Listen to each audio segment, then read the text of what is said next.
Halo teman-teman, kami dari kelompok 13 yang beranggotakan saya Syarani Eka Putri dengan NIM H5401231064.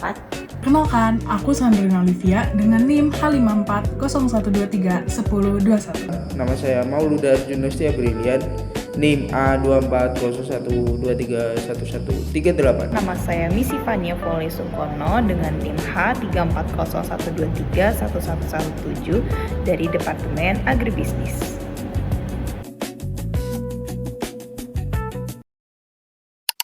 Kita kan udah sering nih belajar tentang investasi, perbankan, juga perencanaan keuangan ya. Tapi kalau bisa dipikir-pikir, seberapa banyak sih mahasiswa yang udah mulai concern ke dana pensiun? Kalau jujur sih, kebanyakan mikirnya masih jauh banget. Sekarang aja masih mikirin uang jajan sama tugas kampus. Nah, justru itu menarik karena banyak orang mengira dana pensiun itu urusan orang tua. Padahal idealnya perencanaan pensiun itu idealnya dimulai sejak muda. Karena dalam keuangan waktu itu aset yang sangat berharga, semakin cepat mulai semakin ringan usaha yang dibutuhkan. Kenapa mahasiswa perlu bahas dana pensiun? Bukannya belum kerja kita juga? Karena nih ya, menurut aku sendiri, mahasiswa itu adalah calon penggerak ekonomi masa depan. Jadi setelah lulus kita tuh bakal kerja, kita bakal punya penghasilan sendiri juga. Abis itu kita juga bakal banyak banget ngambil keputusan ekonomi yang lebih besar lagi nantinya. Kalau sejak mahasiswa kita sudah paham soal dana pensiun, nanti kalau sudah punya penghasilan kita nggak mulai dari nol. Minimal nih ya, kita punya mindset bahwa pendapatan itu bukan hanya untuk kebutuhan hari ini, tapi untuk kebutuhan masa depan juga. Emang seberapa penting sih? Oke, seberapa penting ya? Pertama, kita bahas tentang inflasi, di mana harga kebutuhan pokok itu cenderung naik tiap tahunnya.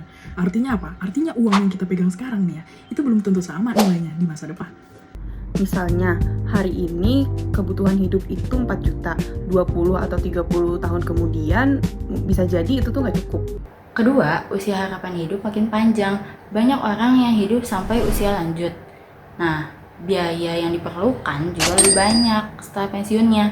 Jadi masa pensiun itu bisa 2 tahun ya? Betul, dan selama itu kita tuh bakal tetap butuh makan, tempat tinggal, transportasi, kesehatan, dan lain-lain juga kan? Kalau dari sisi ekonomi syariah, itu nyambungnya di mana? Dalam Islam, perencanaan keuangan termasuk bagian dari ikhtiar dan tanggung jawab. Jadi jangan tidak boros, mempersiapkan masa depan, dan menjaga kesehatan keluarga. Selain itu, dalam ekonomi syariah, harta sebaiknya dikelola dengan produktif, bukan hanya disimpan saja tanpa tujuan. Betul, jadi nyiapin dana pensiun itu bisa dipandang sebagai bentuk pengelolaan keuangan yang bijak dan juga bertanggung jawab. Berarti dana pensiun itu secara sederhana kayak gimana sih? Dana pensiun adalah dana yang disiapkan selama masa produktif kerja untuk memenuhi kebutuhan hidup saat seseorang berhenti bekerja. Tujuannya saat usia lanjut, seseorang tetap mandiri dan tidak menjadi beban buat orang lain. Tapi kalau mahasiswa kan belum punya gaji tetap kita. Oh, gak masalah. Kita sebagai mahasiswa bisa mulai dari kebiasaan finansial dulu aja. Contohnya apa? Contohnya tuh kayak nyisihin uang bulanan nih. Atau kita nabung secara rutin.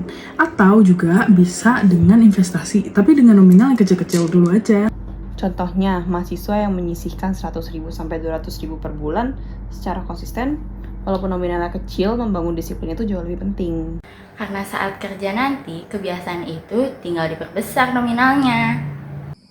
Terus kalau orang baru kerja gimana? Oke, kita misalkan ya, setelah lulus seseorang itu bergaji 5 juta per bulan. Dimana dia tuh nyisihin 10% nih dari gajinya itu untuk masa depan. Itu artinya dia tuh bakal dapat 500.000 loh per bulan. Kalau dilakukan konsisten dan ditempatkan pada instrumen yang sesuai, nilainya bisa berkembang dalam jangka panjang. Itulah kenapa waktu mulai lebih penting daripada menunggu gaji besar. Kalau yang syariahnya, instrumennya apa aja yang relevan? Bisa mulai dari tabungan syariah. Reksadana syariah juga bisa jadi pilihan untuk pemula karena nominal awalnya itu relatif terjangkau. Selain itu, ada emas syariah, deposito syariah, atau instrumen lainnya sesuai kebutuhan dan profil risiko. Kesalahan anak muda biasanya apa aja? Biasanya merasa masih terlalu muda untuk mulai. Pendapatan habis untuk gaya hidup, Dan tidak punya tujuan keuangan jangka panjang. Jadi, sebagai mahasiswa, mungkin kita belum pensiun hari ini. Tapi keputusan finansial kita hari ini bisa menentukan masa pensiun kita nanti. Karena literasi keuangan yang baik dimulai sejak muda. Sebagai mahasiswa, kita seharusnya menjadi contoh mengelola keuangan dengan bijak. Mulai dari sekarang.